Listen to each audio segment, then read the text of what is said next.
Please welcome Mauro Fasano, University of Insubria. Okay, thank you very much.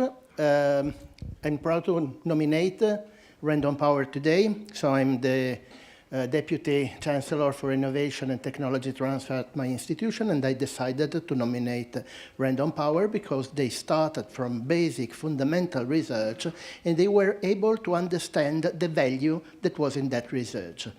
They started from many years ago from a lab in CERN in Geneva, and the next door lab was inventing the web. And now they are providing a cybersecurity solution for that web. So this is Random Power. Breaking the wall to digital privacy protection. Massimo Caccia, Random Power. Thank you, Mauro, for the introduction, and thank you, everybody. So, you see, this is a coin, and a coin actually doesn't buy you security. However, it can provide it when you flip it. If you do it once, and you get actually ahead, then the ghost in your machine is maybe, if the animation comes out, yes, it does, the ghost in your machine is setting the value of a binary digit, a bit, to 1. Then you do it again ahead. Then you get a tail, and you set it to 0, and again, and again, and again. By the end of the sequence, you get a string of bits, which is something, actually, that an entity with 2 fingers, whether an alien or a computer, will call, actually, a number. As long as the coin is fair, then the values of the bits is unpredictable, and the number is random. In our digital life, actually, in every security step that is taken is craving for random numbers. Now, the coin actually has a small problem, or a series of. It's a bit slow. It's actually a bit difficult to miniaturize it. And again, it's reasonably easy to make it unfair, to bias it. And this is where it comes, Random Power. Random Power was born as a genuine act of serendipity while studying single photon detectors for certain applications. And what we realized actually there was a value behind it because we managed actually to extract the bits analyzing the sequences that we had of pulses that were self-amplified, endogenous generated. What does it mean? That the seeding is actually connected to an electron, which in the quantum world is actually crossing barriers like a phantom, in a way that you cannot predict. When it does it, it enters a region of high electric field, then it's getting accelerated and is showering into impact ionization so that you get 1 seed in and 1 pulse within 1 nanosecond out, which is what you just saw here. Now, this is the principle which is by now embodied into this little board, which is a little bit smaller than a credit card. We can do it well. Now, the next step are to design it and to scale it down into a chip for IoT and for mobile, and to scale it up to infrastructural application for making your 5G network secure, which is actually the name of the game, because random numbers, as I said, are the seed, are actually the beginning of the food chain for every step that you take. That is to say, of course, there are easier ways to do it, and especially you can do it through algorithm. But when you do it through algorithm, there's a price to pay. Essentially, the fact that the algorithms are deterministic, so the numbers that you generate are pseudo-numbers, they're not genuine numbers. And then they can be bugged, and you have problems. Now, this solution is actually at hand. That is to say, you can look at unpredictable phenomena. If you look at classical phenomena, the problem is that unpredictability is due to the lack of knowledge. If you do it on the basis of quantum properties of matter, then it's nature itself which is protecting you from biasing the coin. Well, it has a value in principle. It's about 7.2 billion by 2026. For a total number of deployed devices of 6.2 billion between chips, cards, and systems.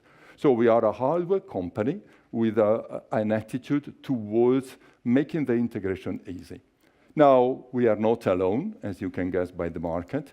There's a reference company that did well, that was really pioneering about 20 years ago. Now they're part of a Korean giant telecom company. And we do believe that we, little David, can do something against Goliath, especially in terms of simplicity of the system, because they use photonic chips, and also in terms of possibility to integrate it into CMOS technology compliance, that is to say, into standard chips. Now, there are a bunch of other people, of course, on the track. We do believe we are a little bit ahead. Now, you do nothing without a fantastic team, and we are a team of young people of every age, essentially physicists, computer scientists, and say electronics engineers that are coming by our mother university. Mine is on Lake Como, where you have something beside George Clooney visiting us, and the other one is actually in Krakow in Poland. And we are complemented by people having skills in business and in IP. Never walk alone, and we don't do it. And essentially, these are our European partners with whom we collaborate under the umbrella of Attract that identify random power as one of the projects being funded, 2 million euros. Thank you very much for listening. Perfect. Perfect. Last second, that was great. No, stay here for the... I don't rush away. Yeah, very good. Yeah, you can do that. My product. You can do that. Okay, let's straight to the 4-minute questions. The session. Who would like to start? Dear jury, you know I give you the priority, so give me your questions. Yes, Geneviève. You can ask me random questions. There's a lot of random number generators out there, and yes. quantum random number generators as yes. well. So how will you differentiate yourself? We do, because the majority of the random numbers, the quantum random numbers, are actually based on an exogenous source. So they are photonic chips. Essentially, just to make an example, you flash one photon, and then you have, say, a semi-transparent mirror. If it goes straight, you set the bit to 1. If it goes up, you set it to 0. This is a fantastic principle. It works in the lab. It's difficult to embed it into a chip because of complexity. You have the external source. And then because I'm a silicon guy, I tell you there are no two silicon detectors that were born equal. So the sequence of zeros and ones that you get is actually gray, it's not white.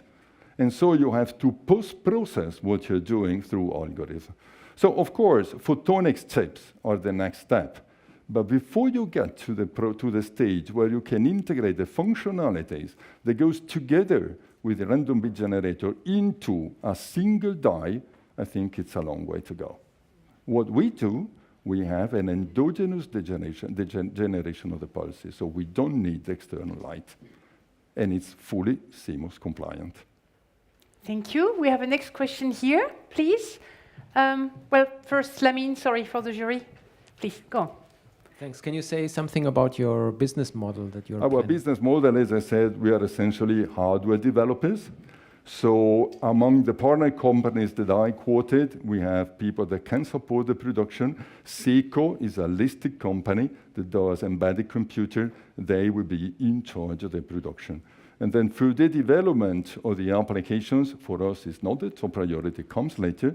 But we have another of the companies at European level that I mentioned, which is called Kudelski Security, and they are our partners into developing whatever is making the use of our platform easier to integrate.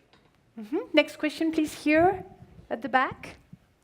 Yeah, so if I understand correctly, your random number generator is operating at room temperature, right? This It is does. ambient. So do thermal fluctuations, can that impact the true randomness of the generator? No, it can change the rate because now we are doing, say, trap-assisted barrier tunneling, but we are designing also, sorry, I don't see you very clearly.